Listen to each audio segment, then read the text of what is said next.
What's crack-a-lack, it's your boy Broshmo, just in case you did not know. So today we start a new series. Basically, I'm gonna go through and kind of evaluate each NFL team, kind of break down the offense and the defense, projected starters and all that, on top of looking at their schedule and projecting their wins and losses for the season. How will they do? So we'll see, and I'll take those projections at the end of this series, and I'm gonna make a new 2020 mock draft.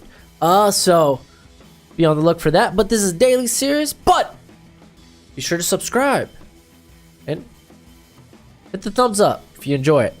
So let's go ahead. We're talking the New York Giants. Let's take a look at that offense. Basically what I've done here is I've listed not only who I think is going to start, but who I think is going to get the most snaps, because, you know, teams rotate guys in and out. Now, the offense, I'm going to be honest, I think the offense is going to be what kills this team. While you got Saquon Barkley there, he can't do it by himself. They don't have a sure number one.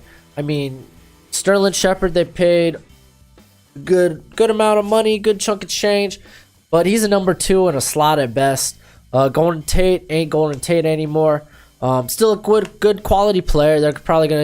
He's probably gonna see a lot of touches because Eli Manning doesn't have that arm strength like he once did. He's not chucking the ball downfield anymore, so he will see a lot of screens. Evan Ingram could be a coming out party for him this year. But honestly, looking at that offensive line, Nate Soldier declining. Will Hernandez had a fine year. John Jalapeno, it's whatever, you know. Kevin Zettler's coming off of a down year, and then Mike Remmers, he's in the waning years of his career. Offensive line could be a little better. I mean, and let's be honest. I mean, it's Eli. I want to see Eli play the whole season. Daniel Jones, you don't want to throw this man to the Lions just yet.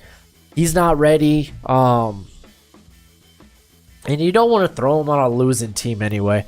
I mean, maybe down the stretch, like final 3 games, yeah, go out, give him a little play, see what you got. But I mean, looking at the defense here, I think the defense is very underrated, and it starts with the secondary. Jabril Peppers, if they play, I don't think they're going to be playing him as that box safety type of role where he grades out very well. Antoine Bethea, he's all right. He's all right there. He's average. He's a fine starter. But looking at the corners, I mean, they really addressed the corner position this offseason. Janoris Jenkins, solid number 1. Not a true shutdown corner, but not bad. Grant Haley playing in the nickel. He was quality last year. Played very well. So I expect those two guaranteed. It's a question about who's going to start opposite of Jenkins. I got DeAndre Baker here just simply because he is the first round pick, one of my favorite players in the draft. But they do have last year's compensatory draft pick in Sam Beal. They also drafted Julian Love, who I also liked. But Julian Love, honestly, they could maybe put him in free, give him little snaps at free safety.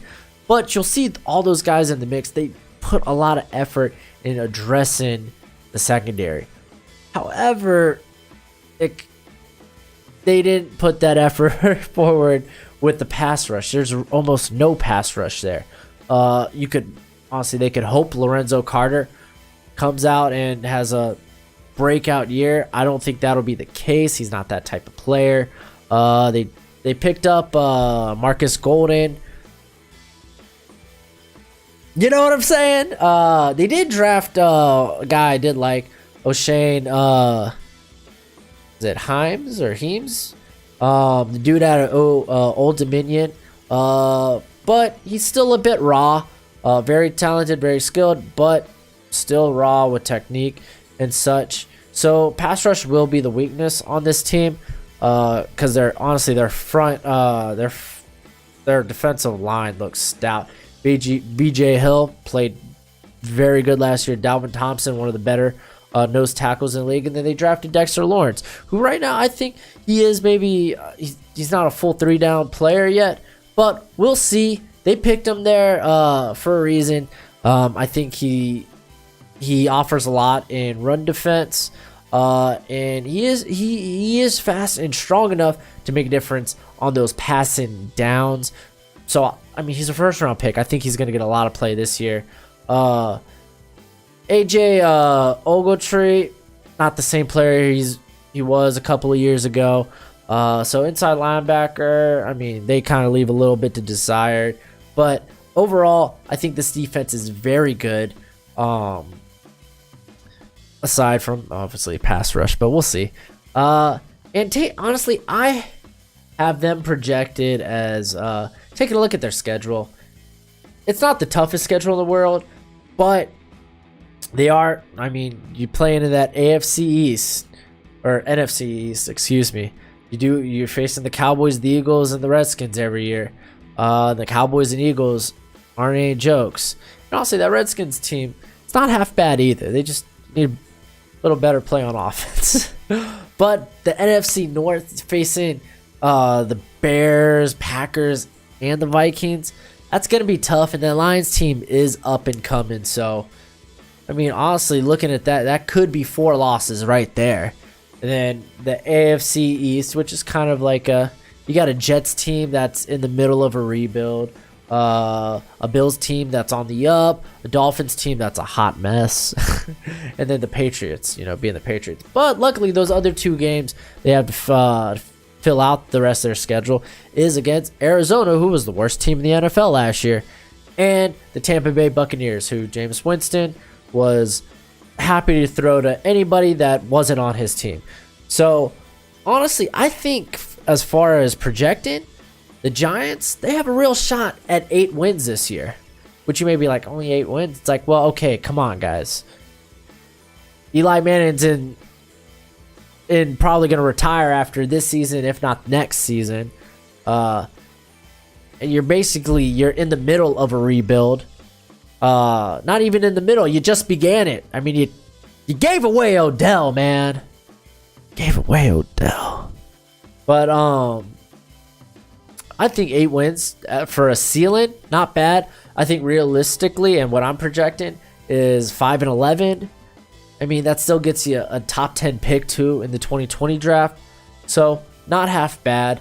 I mean, I think there's a lot of reason to be excited if you are a Giants fan, because that defense is looking real good. They're just a pass rusher away from a very good, top 10 defense, if you ask me. And the offense, it needs a little work. They need more weapons that aren't Saquon Barkley, or else they're gonna run that poor kid into the ground. Anyway, that's the video. Do all the YouTube stuff and catch my next episodes, please. Until next time, y'all be easy. I'll be breezy.